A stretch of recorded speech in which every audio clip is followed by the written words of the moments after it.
Family and fellow soldiers, I'm the Professor, and this is the Moment of Truth. Coming to a theater near you, Guilty as Charged, the movie, starring Alec Deadeye Baldwin, Ezra Miller, and Louis Sexpest CK with a guest appearance by Caitlyn Jenner, directed by Roman Polanski. This movie has not yet been rated, but the Academy will most likely give it an Oscar anyway. At this point, these Hollywood hedonists are letting everyone know the idea that they will be punished is not to be taken seriously. It's a joke, and they're in on it.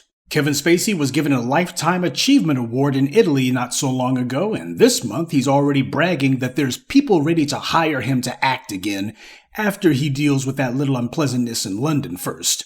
Kevin Spacey has been accused by big-name actors of sexually assaulting them. He wasn't accused by some assortment of thoughts, party girls, and druggies like Cosby was. He actually had people who were names who accused him, and yet Netflix hasn't removed House of Cards from its website. There's no purge going on there. They have Robin Wright on the promotional material, but you can still stream the entire show.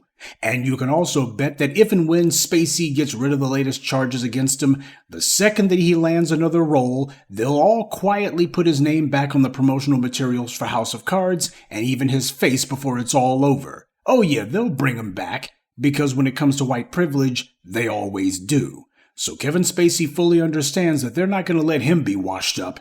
And there's plenty of precedent for it. A little over a month ago, Alec Deadeye Baldwin predictably had the case against him dropped, which I have been telling you from the very beginning they were going to do. The prosecutor's office telegraphed loud as hell what their intentions were when they gave the director a slap on the wrist. It was obvious that any so-called charges against Baldwin was merely for show, so that the DA could say that they thoroughly explored all the angles on the case before they let him go. I told you that when they didn't even do his mugshot, they didn't even bother to formally arrest him. When that happened, the so-called charges were a joke. It was obvious the fix was in, and indeed it was.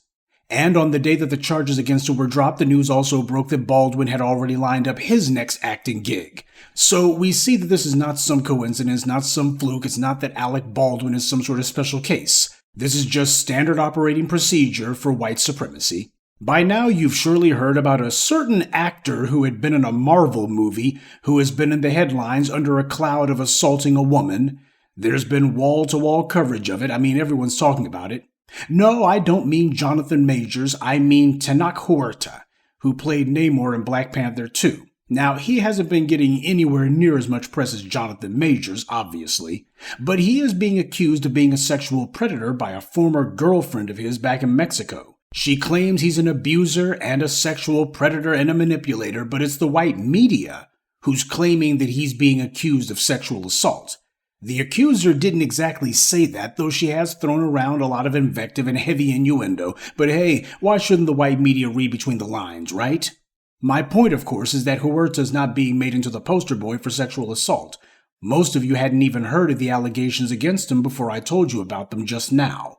The white media is not in the business of informing people or even entertaining them. They're in the business of mind control, and they do it through lying narratives. Hollywood makes it excruciatingly clear that if a black person in general, and black men in specific, don't want to fall in the crosshairs, well, the surest way to reduce the chances of your career being shot down in flames is to present yourself as completely and thoroughly unthreatening. That means emasculated.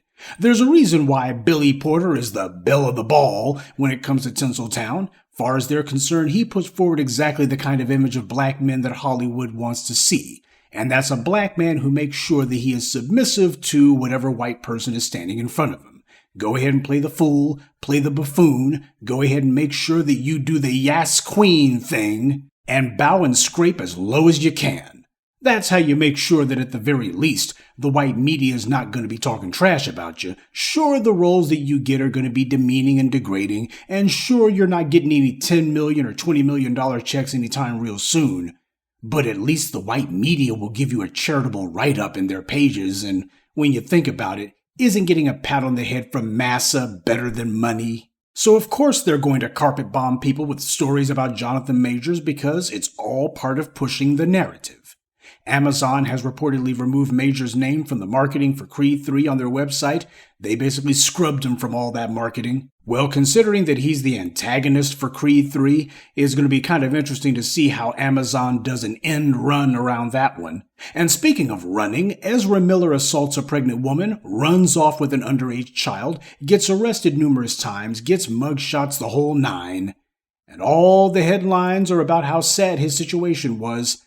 And today, Hollywood is doing nothing but speculating about how much money his movie's going to make when it debuts on Friday. David Zaslav, who, if he's not a racist, he's certainly doing a good impersonation of one, he didn't axe Ezra Miller from the Flash movie. He didn't decide to recast. He was determined to push ahead with this movie no matter what, and to push ahead with it with Ezra Miller as the lead. Ezra Miller is no great actor. The guy is no box office draw. He certainly isn't the kind of person that makes it where people are going to go to a movie just to see him. So why are they going all in on this guy in particular when he has been a one-man scandal machine? Well, it tells you that this isn't about profit. That's not what's at stake here. There's some sort of twisted principle that the white media types are trying to uphold. Keep in mind, the Flash movie reportedly cost $220 million to make. Advertising and marketing is usually about the same amount for these big budget movies, so call it between $450 and $500 million that Discovery has sunk into this flick. So to get its money back at the theaters, they gotta do at least $800 million or so. Even with Michael Keaton and even Ben Affleck in the movie, does anyone see this flick getting to $800 million? If it does, it sure won't be easily. But these are the lengths the white media is willing to go to ensure that racial privilege is maintained, and that being classified as white gives you the ability to be accused, dragged, even charged. But nothing will come of it.